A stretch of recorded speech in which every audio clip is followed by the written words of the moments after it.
The bright flash of light signaled the U.S. Intrepid's arrival in the unknown star system. Captain Jack Howard stood on the bridge, his weathered face illuminated by the glow of tactical displays. This was supposed to be a routine exploration mission to chart a previously undiscovered region of space. Instead, they had jumped right into the middle of a war zone. "Status report," Howard ordered, his voice calm despite the chaos visible through the main viewport. Lisa Wright, his executive officer, quickly analyzed the sensor data. "Sir, we're detecting over 30 vessels engaged in combat. 2 distinct fleet signatures. The smaller group appears to be retreating while taking heavy fire." The bridge crew watched in silence as energy weapons sliced through the darkness of space. The battle raged around a blue-green gas giant, its rings providing cover for the smaller vessels desperately evading their pursuers. "No matching signatures in our database," reported the science officer. "Definitely not human technology, Captain." Howard nodded slowly. "First contact scenario. And it couldn't be under worse circumstances."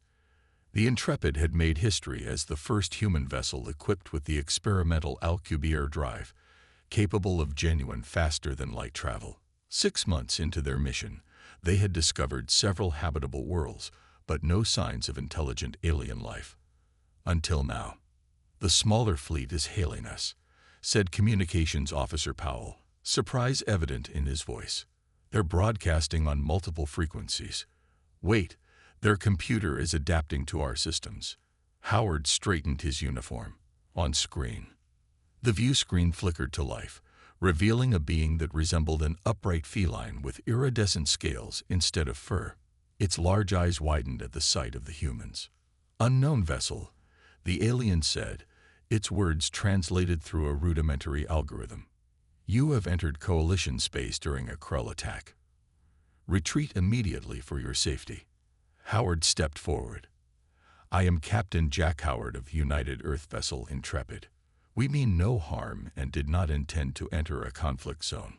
The alien commander, who introduced itself as Admiral Zex Terra of the Galactic Coalition, appeared both fascinated and confused by the humans.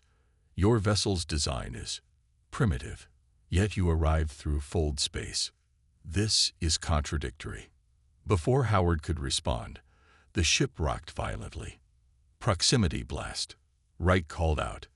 "The aggressive fleet is now targeting us. Shields holding at 92%.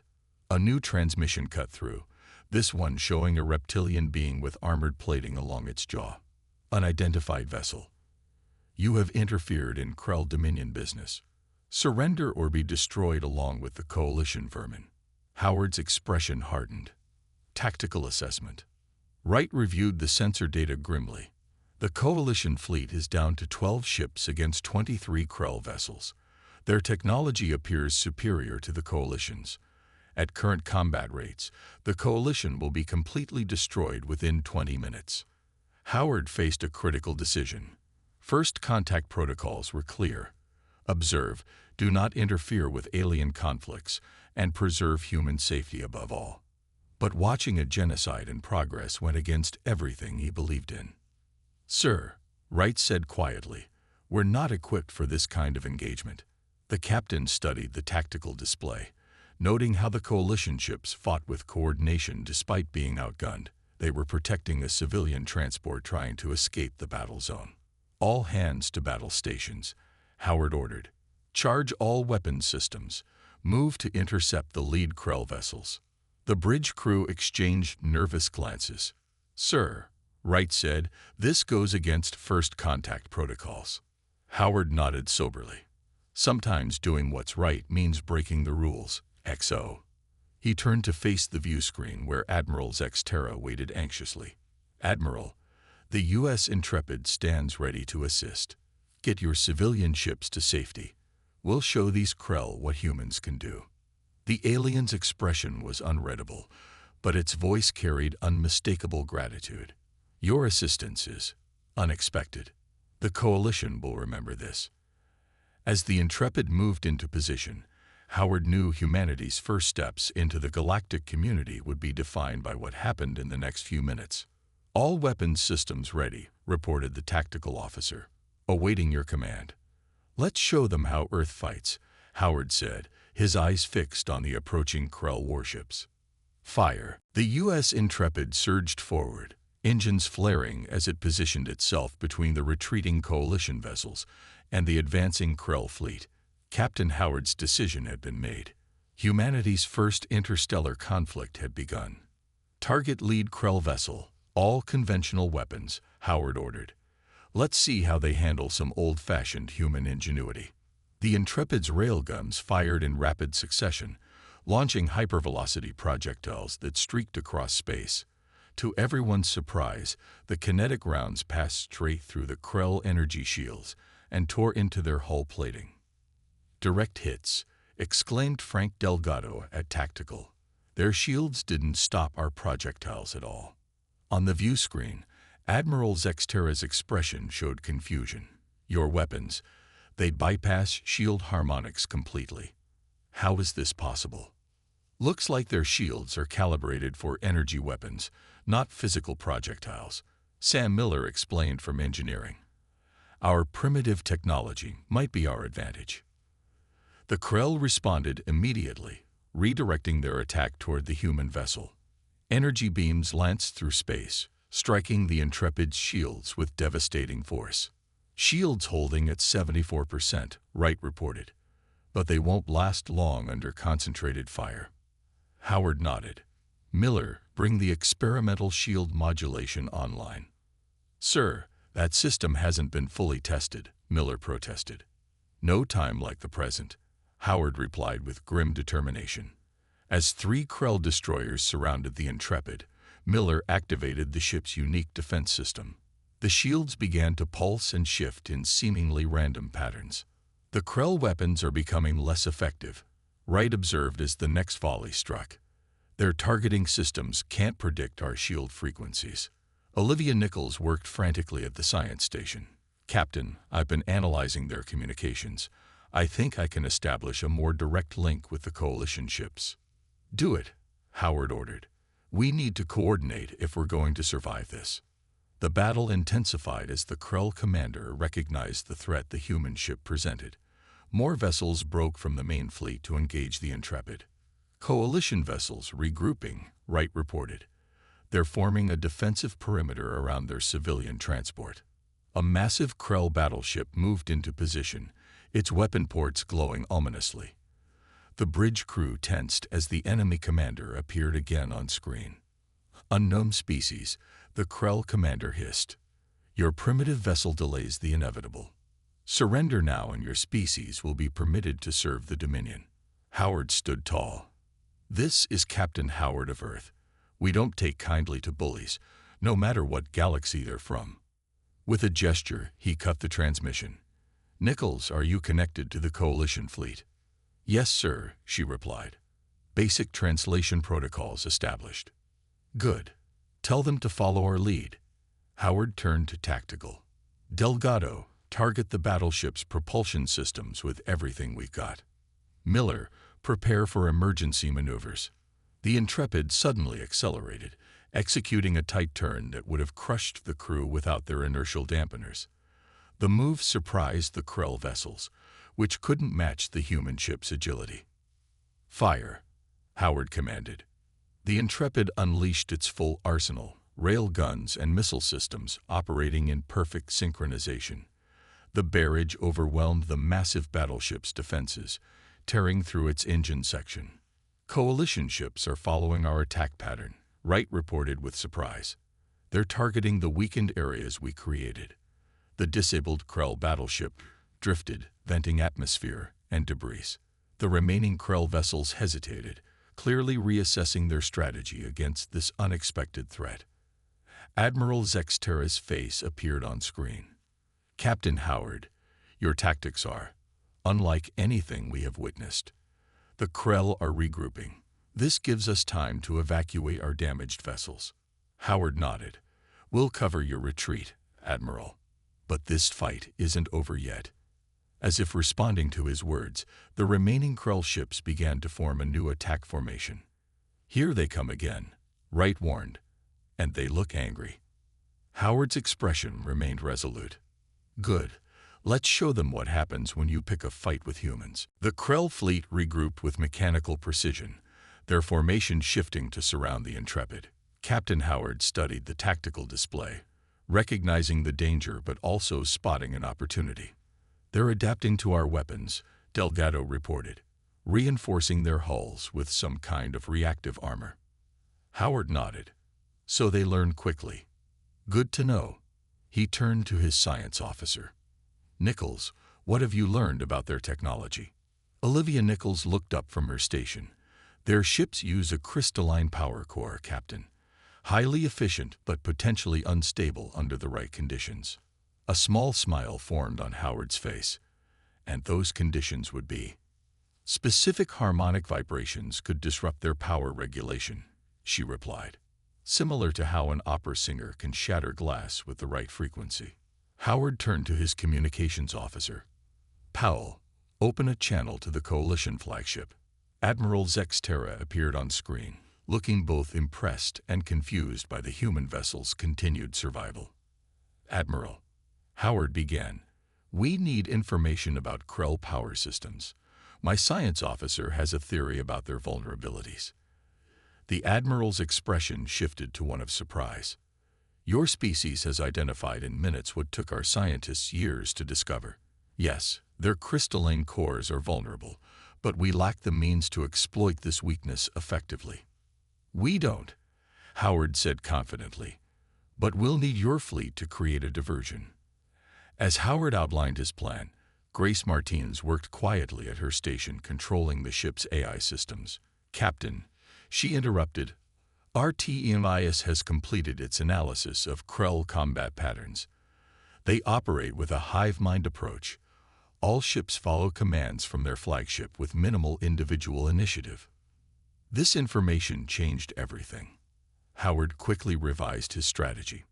Nichols, can we use our communication array to broadcast a disruptive frequency? Not powerful enough, she replied.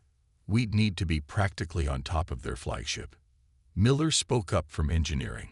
What if we modified a torpedo to emit the frequency on impact? Turn it into a sonic disruptor. Can you make that happen in the next 5 minutes?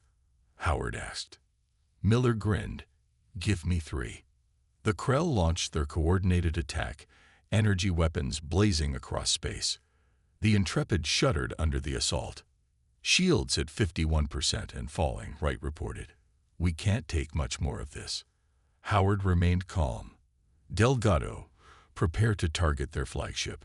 Martinez, have ORTEMIS calculate the most direct approach vector. The AI's cool voice responded. Optimal approach requires passing through the center of their formation. Captain. Survival probability. 37%. Those are better odds than I expected, Howard remarked. Miller, status on our special delivery. Ready, Captain. We've configured 3 torpedoes with harmonic disruptors. Howard took a deep breath. Admiral Zexterra, we're making our move. Have your ships target any vessel that breaks formation to pursue us. The alien commander nodded. May fortune favor your bravery, Captain Howard. Howard turned to his helm officer. Take us in. Full impulse. The Intrepid accelerated directly toward the heart of the Krell formation. The enemy ships, seemingly confused by this suicidal charge, momentarily hesitated.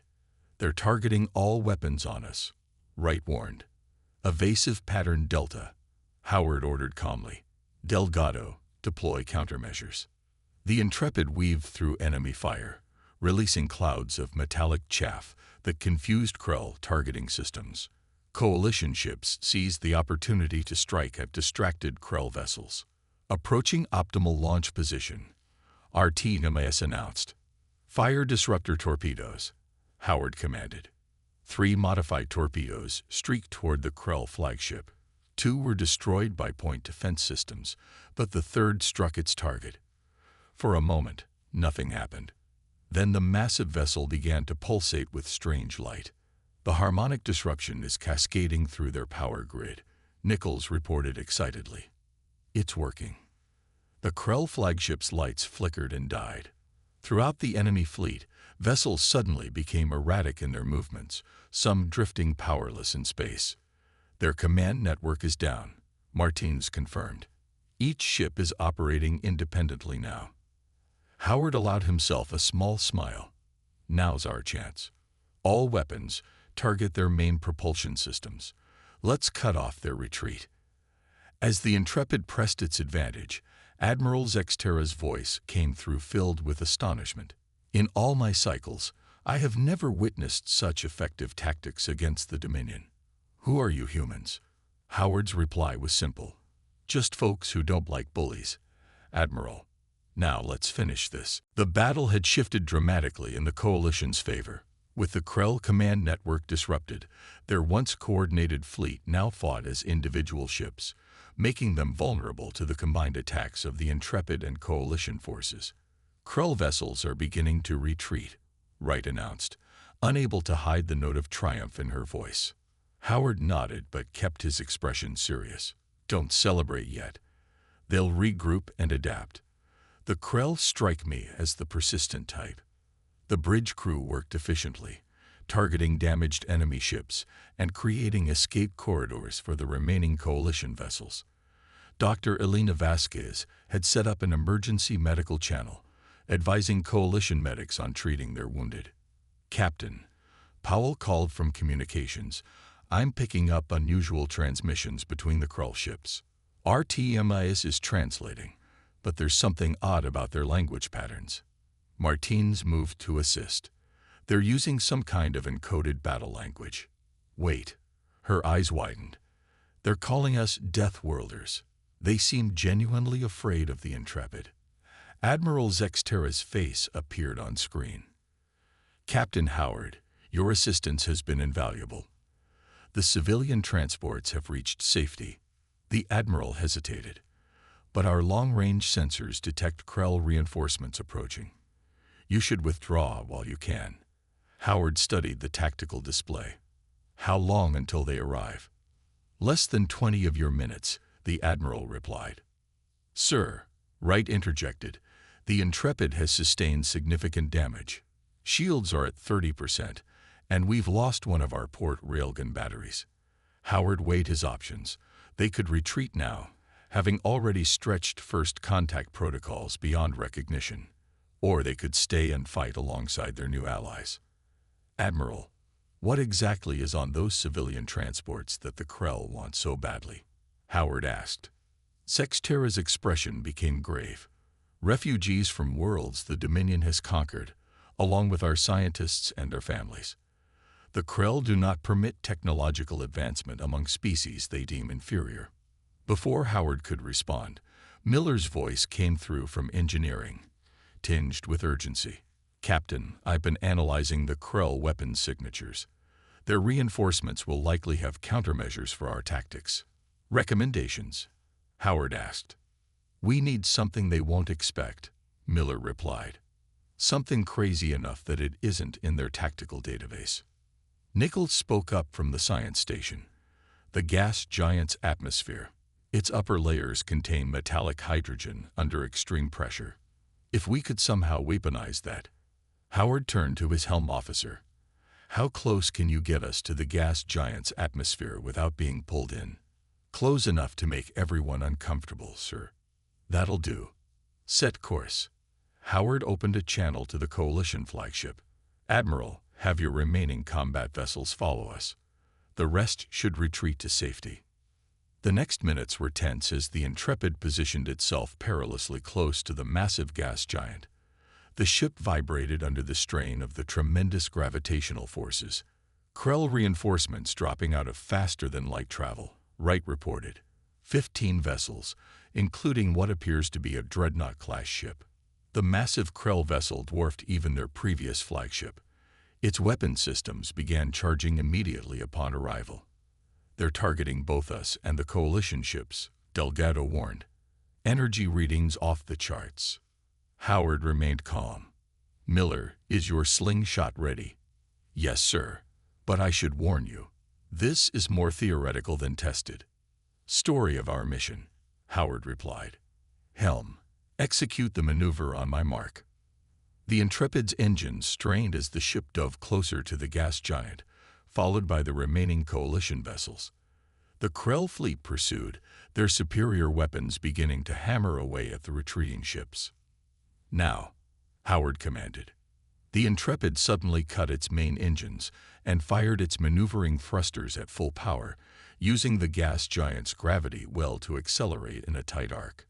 Special probes launched from the ship penetrated the upper atmosphere, creating a chain reaction in the metallic hydrogen layer. The resulting explosion sent a massive pressure wave through space, catching the pursuing Krell ships and throwing them into disarray. Several smaller vessels lost control, spiraling into each other or toward the planet's crushing gravity. "Direct hit on the Krell dreadnought," Delgado reported with amazement. "They were not expecting that, sir." As the Intrepid completed its slingshot maneuver, emerging on the far side of the gas giant, the crew could see the Krell dreadnought listing badly, venting atmosphere from multiple hull breaches. The damaged Krell dreadnought hung in space, surrounded by the scattered remains of its escort vessels. The slingshot maneuver had worked beyond Howard's expectations, but the Intrepid had paid a heavy price. Warning lights flashed across every console on the bridge. "Status report," Howard ordered, brushing debris from his uniform as emergency systems fought to stabilize the ship. Wright quickly assessed the damage. Life support stable, but shields down to 12%. Hull breaches on decks 4 through 7. Engineering reports the main drive is offline. Miller's voice came through, strained but determined. "We can get emergency power back in 20 minutes, Captain, but the Alcubierre drive needs major repairs." "What about weapons?" Howard asked. "2 railguns still operational. Missile tubes jammed," Delgado reported. Howard studied the tactical display. The coalition ships had suffered as well, but they were regrouping quickly. The surviving Krell vessels maintained distance, seemingly reassessing their approach. "They're hesitating," Nichols observed. "Our tactic wasn't in their battle simulations. They don't know how to respond." Admiral Zexterra's face appeared on screen. The alien commander looked at Howard with newfound respect. "Captain, your ship's sacrifice will not be forgotten. The Coalition Council has authorized me to offer you full technical assistance with repairs." "Much appreciated, Admiral. But this fight isn't over yet," Howard replied. "The Krell commander is hailing all vessels," Powell announced. The view screen switched to show a larger, more heavily armored version of the reptilian Krell they had seen earlier. Its scales bore elaborate markings that Howard assumed indicated high rank. "Coalition forces and human vessel," the Krell commander began, the translation carrying clear distaste at the last words. "The Dominion recognizes your temporary tactical advantage. We offer cessation of hostilities while both sides recover damaged vessels." Howard exchanged glances with Wright. "They're stalling for time." "Agreed," she said, likely waiting for more reinforcements. Howard addressed the Krell commander. "We accept your offer on one condition. All Coalition civilian transports must be granted safe passage out of this system." The Krell commander's eyes narrowed. "This is acceptable." The transmission ended abruptly. "They agreed too easily," Howard muttered. "Nichols, scan those civilian transports. Make sure they're not being tracked." While Nichols worked, Security Chief Maya Rice approached the captain. "Sir, the crippled Krell dreadnought is drifting close enough for us to board. Their systems are in disarray. This might be our only chance to gather intelligence on their technology and tactics." Howard considered the risks. "Assemble a boarding team. But I want you back at the first sign of trouble." As Rice prepared her team, Admiral Zexterra requested permission to come aboard the Intrepid. Howard agreed, curious to meet their new ally in person. The Coalition Admiral was even more impressive in person, standing nearly 7 feet tall, with iridescent scales that shifted color with movement. Zexterra towered over the human crew. 4 Coalition officers accompanied the Admiral, each from a different species. "Captain Howard," the Admiral said, performing a formal gesture that Howard assumed was a greeting. "Your tactics have confused and frightened the Krell. They have never encountered a species that fights as yours does. What do you mean? Howard asked. One of the coalition officers, a being with multiple eyes and crystalline skin, spoke up. The Krell rely on predictive algorithms and pattern recognition. Your intuitive leaps and willingness to take seemingly irrational risks disrupts their entire strategic approach. Howard smiled slightly. Humans have a long history of being unpredictable in combat. This may be more valuable than any technology, Admiral Zexterra said. The Coalition has superior numbers but lacks your tactical flexibility. With your permission, I would like to establish a joint command structure for the duration of this conflict. Before Howard could respond, Myrice's voice came through the comm system. Captain, we've boarded the Krell vessel. You need to see this immediately. The images transmitted from Reyes's helmet camera showed rows of stasis pods containing various alien species, prisoners or test subjects. Either way, it was clear the Krell had been collecting specimens. There are thousands of them, sir, Reyes reported. And according to their navigation system, this dreadnought was headed directly for Earth. A cold silence fell over the bridge. The Krell hadn't stumbled upon the Intrepid by accident. Somehow, they already knew about humanity. The temporary ceasefire gave both sides precious time to regroup, but Captain Howard knew it wouldn't last. The revelation that the Krell had already targeted Earth changed everything. This was no longer just about helping the Coalition. It was about protecting humanity's homeworld. In the Intrepid's conference room, Howard met with his senior officers and Admiral Zexterra's team. Holographic displays showed the current positions of all vessels in the system. The Krell are moving their damaged dreadnought behind their defensive line, Wright pointed out. They're protecting it for a reason. Reyes nodded in agreement. The data we recovered suggests it contains some kind of superweapon. They call it the Stellar Harvester. From what we can tell, it can accelerate a star's fusion process, essentially turning it into a weapon. A heavy silence fell over the room as everyone processed the implications. They could use it against any inhabited system, Admiral Zexterra said gravely, including your Earth. Howard studied the tactical display. How close is it to being operational? Hard to say exactly, Nichols replied. But the power core was at 83% charge when we accessed their systems. At that rate, they'll be ready to deploy it within hours, Miller finished. Howard made his decision. Then we destroy it before they get the chance. He turned to Admiral Zexterra. What forces can the Coalition commit? 4 combat-capable ships remain, the Admiral replied. But even combined with your Intrepid, a direct assault would be suicide. Howard smiled slightly. Who said anything about direct? Miller, what's our status on those experimental stealth drones? Operational, Captain. But their range is limited, and they can only carry a small payload. Martinez spoke up from her station. Our TMIS has been analyzing Krell communication patterns. There's a vulnerability in how they coordinate their defensive grid. Brief gaps occur during synchronization cycles. Howard leaned forward. How brief? 3 seconds, approximately. Not enough time for a ship to pass through undetected. But enough for drones? Howard asked. Martinez nodded. Possibly, if precisely timed. The plan came together quickly. The Coalition ships would stage a diversionary attack, drawing Krell attention to one side of their formation. Meanwhile, the Intrepid would launch stealth drones carrying specialized EMP weapons designed to disable the superweapon's power core. It's risky, Wright cautioned.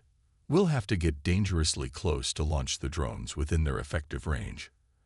And someone will need to manually program the final targeting sequence, Miller added. The Krell jamming will prevent remote operation once they're inside the defensive perimeter. Howard looked around the room at his crew. I'm not ordering anyone to. I'll go, Martinez interrupted. Our TMIS and I have the best chance of bypassing their security protocols.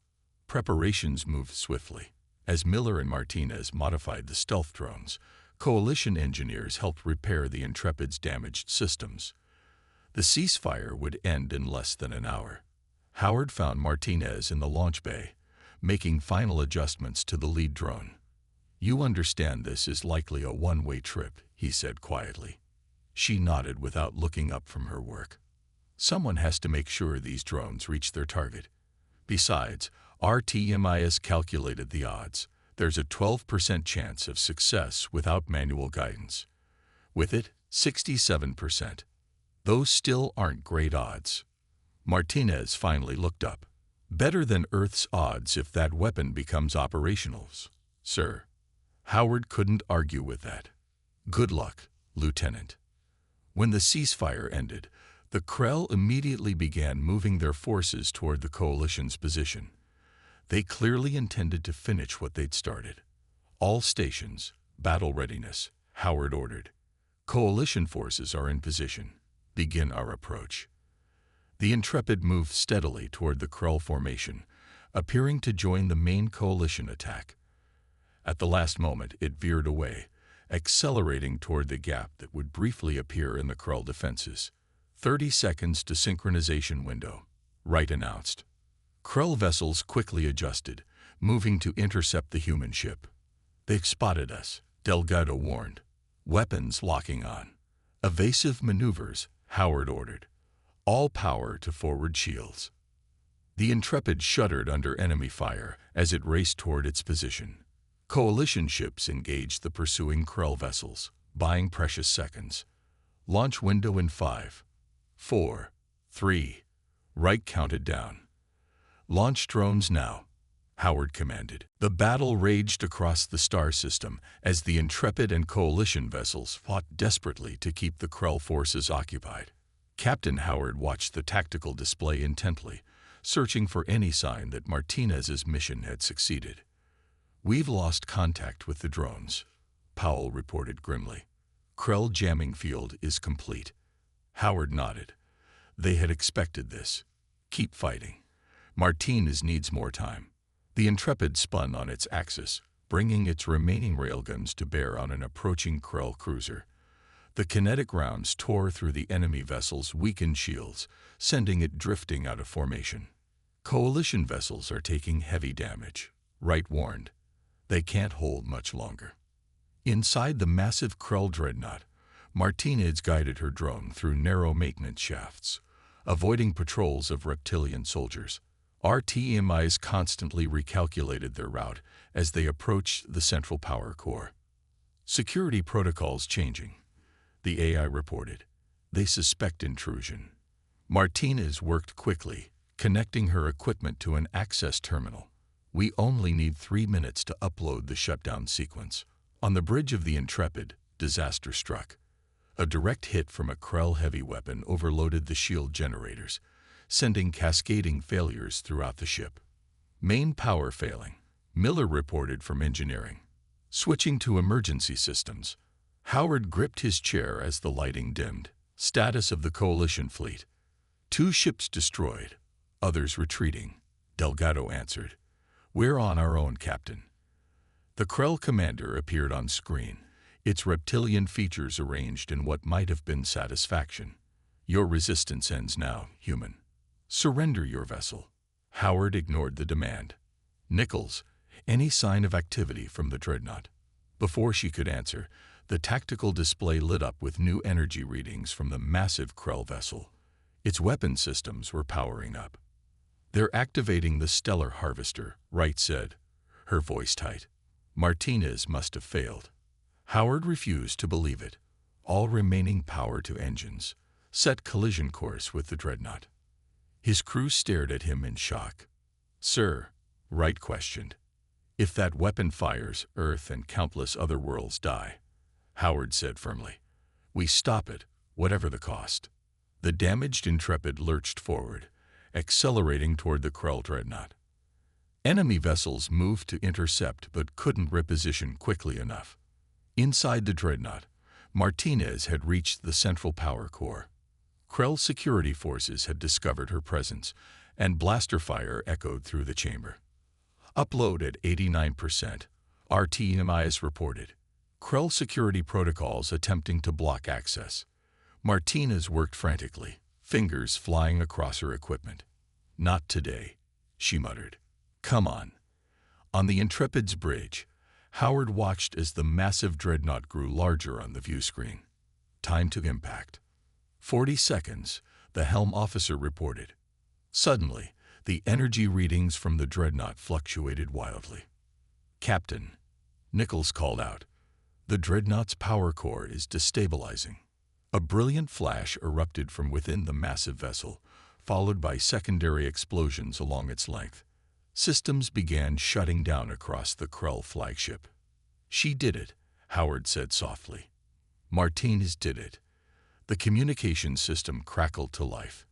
"Intrepid, do you read? This is Martinez. Mission accomplished. Request immediate extraction if possible." The bridge crew erupted in cheers as Howard ordered an immediate course change. "Get her out of there." The Krell fleet fell into disarray as their command ship systems failed completely.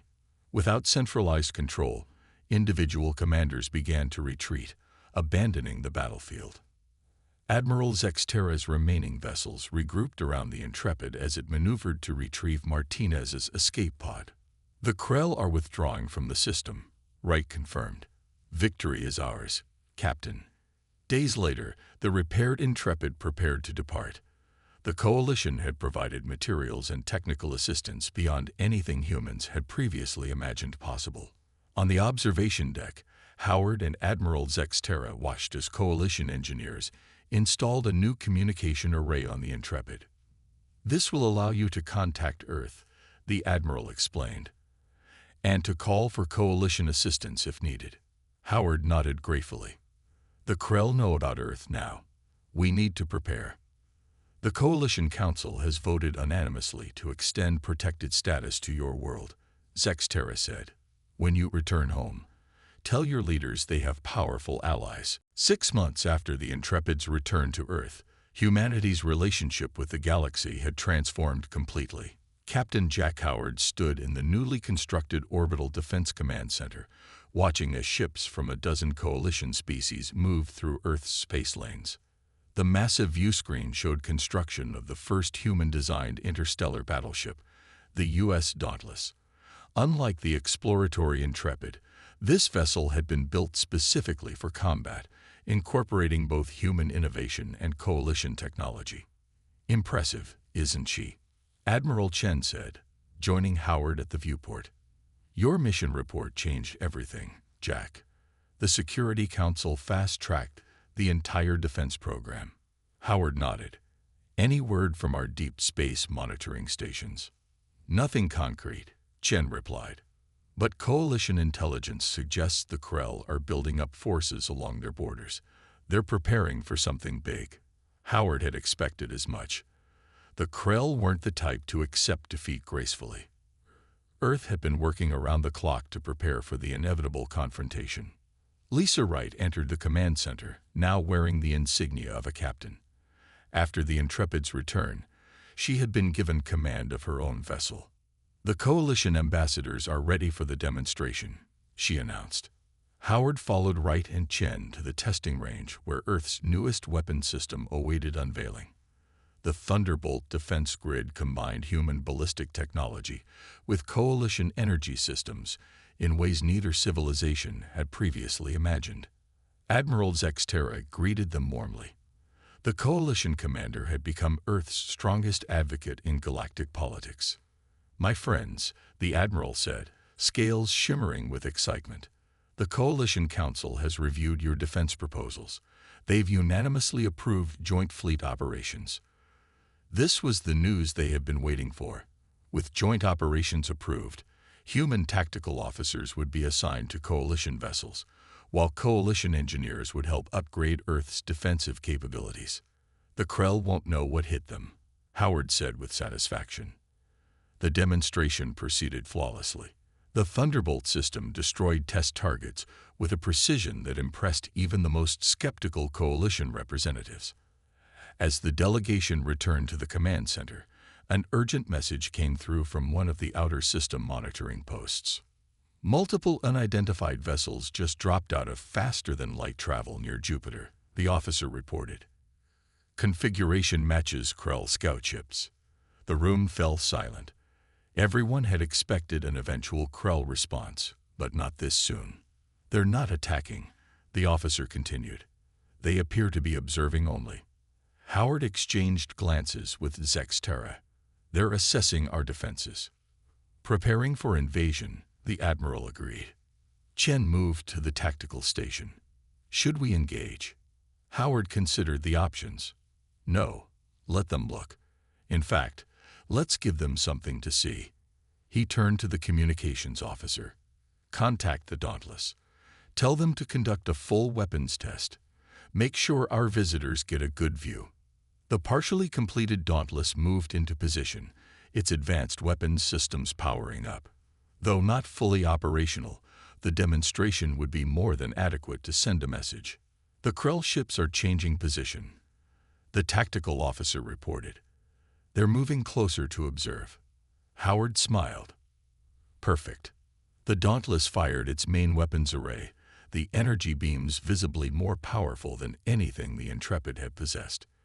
The display was impressive and intentionally exaggerated for their audience. They're transmitting something, Powell reported from communications. It's encrypted, but definitely being sent toward Krell space. Let them report what they've seen, Howard said. Fear works in our favor. Later that evening, Howard met with Martinez, now heading Earth's AI defense program. The RTEMIS system had been upgraded and replicated across Earth's defense network. The Krell scouts withdrew an hour ago, she informed him. Our long-range sensors tracked them all the way to the heliopause. Howard nodded. They'll be back, and in greater numbers. We'll be ready, Martinez said confidently. The coalition is already deploying additional forces to assist with our defense network. Howard walked to the window, looking out at the stars. Somewhere out there, the Krell were planning their next move. But this time, Earth wouldn't stand alone.